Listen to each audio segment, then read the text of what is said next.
Reddit users, has anyone ever been to a wedding where someone actually objected, and if so, how did that go? My husband's first marriage. The brother of the bride stood up and said to my husband, "Say no, you can still be happy." They went through with the marriage, wound up divorcing with a messy breakup. Brother-in-law is still best friends with my husband. As far as he's concerned, he gained a brother and lost a sister and is better off for it, and he never lets him forget the fact that he was right and he should have bailed, lol. My auntie's fiancé was already married. Lady stood up waving marriage cert, so wedding didn't go ahead. The reception was on a long boat, so we still went to that. The fiancé went back to home country to sort it out and never came back. I went to a wedding where the best man was replaced a week before because he banged the bride. But the wedding still went ahead, just with a different best man. They are divorced now. I was at one where the groom thanked the bride's ex for dying as his loss was my gain. Didn't help the sons of his bride and ex were in attendance. I objected. I took giving my sister away literally. I wasn't the brightest 3-year-old. I had a friend who was a minister, and the subject came up if he asked the question during ceremonies he officiated. He laughed and said, "No way." He basically tells the couple not to include it because it only invites a moment of anxiety at best, misery at worst. His best story, and one of the reasons he stopped including the question, was a couple where the lead up to the wedding the couple was obviously in love. The bride-to-be was very smiley and happy. The day of the wedding she's stone-faced. He knows something is up because he's never seen her like this, and he asks if she is okay. "I'm fine." Right before the service he asks again. "I'm fine." He gets to the question, "Does anyone object to this union?" The bride reaches over, grabs the maid of honor, shoves her into the bride's spot and says, "You're screwing him, you marry him." And then stormed out of the church. Not quite the question is asked, but too funny to not share. Priest, any objections? Father of the bride, lets out the hardest, loudest, most complex sounding sneeze I've ever heard in my life, completely with involuntarily saying achoo. Mother of the bride, hammered on champagne, for FCK's sake, Jerry. It took a good 5 minutes for everyone to regain their composure. I was at a small ceremony indoors, maybe 30 people tops listening. When the minister asked for any objections, a picture of the bride's dead grandmother that was hanging on the wall fell to the ground with a loud thump. We looked at each other, but the minister finished anyway. Divorced within a year.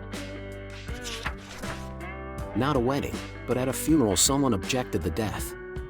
At my uncle's funeral, his ex-wife in a local church, cult, leader tried to raise him from the dead. We were all sitting there like normal people at a normal funeral, and she walks up to the casket and starts yelling, "James Lester, raise up."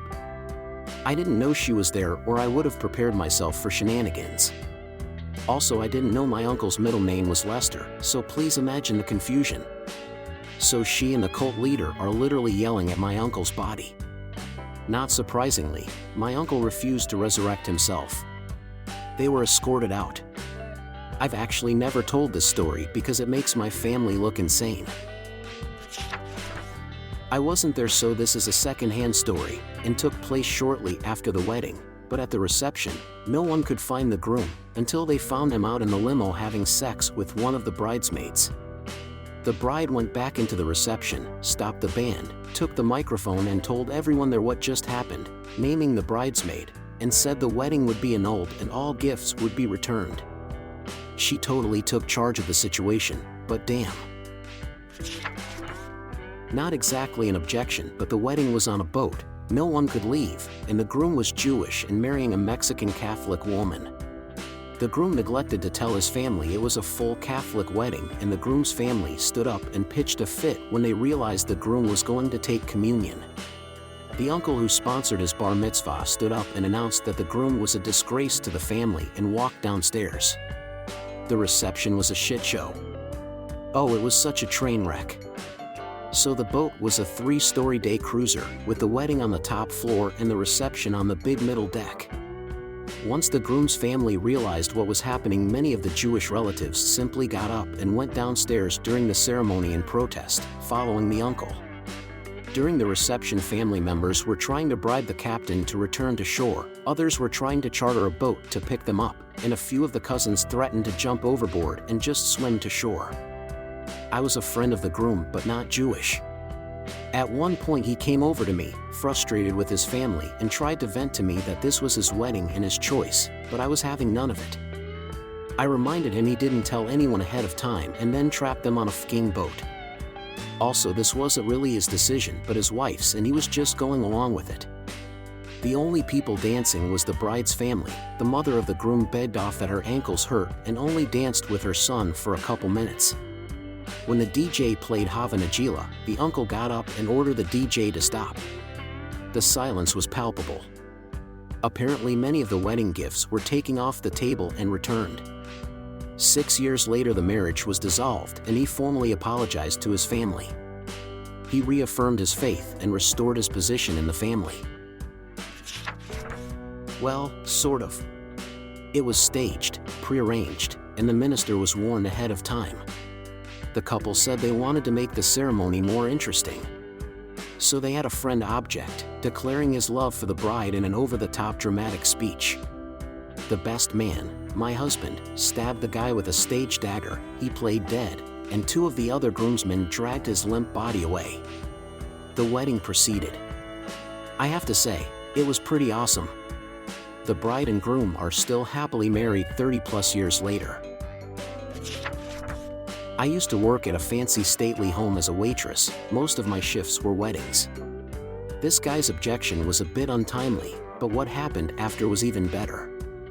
So the actual wedding happened at a church nearby, and they had the reception with us. This guy rocks up after the actual ceremony to declare his undying love for the bride, and told the groom and the entire wedding party that he'd been sleeping with the bride. Cue tears and drama, blah blah blah. He's obviously chucked out of the wedding. Turns out he'd gotten an invite for the evening only and thought he was coming to object at the actual ceremony. The groom forgave the bride. He was a total wet lettuce, and they're both crying and hugging outside. The party carried on and all was great, until someone overheard the chief bridesmaid talking to her friend about the fact she had also been sleeping with the bride. This prompted grandmother of the groom, about 75 years old, to punch the bride in the face. Groom apparently forgave the bride again as they went home together. I'm guessing he knew she was a hoe bag, so wasn't really that surprised. As I'm here, I'll give you another one. Same place, literally weeks after the first wedding, we have a wedding where the groom's family are clearly loaded and full of their own self-importance. Especially the groom's mother, who gave us hell in the preparations. Nothing was good enough, kept changing how she wanted things, talking to us like scum, and making it very clear her family are a better class of people than the bride's family, who were pretty nice and down to earth. Anyway, halfway through the evening due, someone's handbag goes missing. The groom's mother stormed into the kitchen, demanding that the manager search all our bags and saying she was calling the police on us thieving scumbags. Manager tells her, more politely than I would have, to calm down and not make assumptions. He has the security search the place. They go into the men's toilets and can see a guy stood in the stall with his back against the door. I guess they could see his feet. He refuses to come out initially, but eventually he does. He had 2 women's handbags in there that he'd been wanking into. He was also off his head on coke. The guy was the groom's brother. Son of bitch lady who accused us all of stealing. Her face when she found out was amazing, and she picked up her stuff and left straight away. Police came and the guy was arrested. I was not at the wedding, but know of a case where there was an objection, and the circumstances were quite exceptional. When I was a detective with the Child Protection and Sexual Offenses Unit, we dealt with a case involving a 14-year-old girl who had been raped by a known adult male. The first disclosure of the rape was made by her at his wedding ceremony, which she attended uninvited. When the pastor asked if there were objections, she rose and said yes, she had an objection. The groom had raped her a week before. The pastor stopped proceedings and took the child to an adjacent office, where she repeated the allegation and gave more information. Shockingly, the bride was still willing to go through with the ceremony, which was concluded while the girl waited in the office. Afterwards, the pastor took her to the local police station, Belleville South in Cape Town, South Africa, where a case was opened and the matter assigned to my unit for investigation. We carried out the arrest at the V and a waterfront, Cape Town the next evening, Sunday, where the groom and his friends were partying it up. The bride, of course, was left home alone, one day after the wedding. I was blown away by the courage it took for the girl to attend the wedding ceremony alone, surrounded by the friends and family of the perpetrator, and to make the disclosure to his face in the way she did.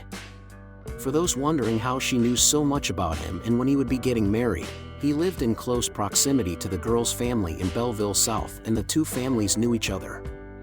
He had siblings who attended school with her. Friends, thank you for watching. Please share your stories below in the comments and see you on the next videos. Have a good day.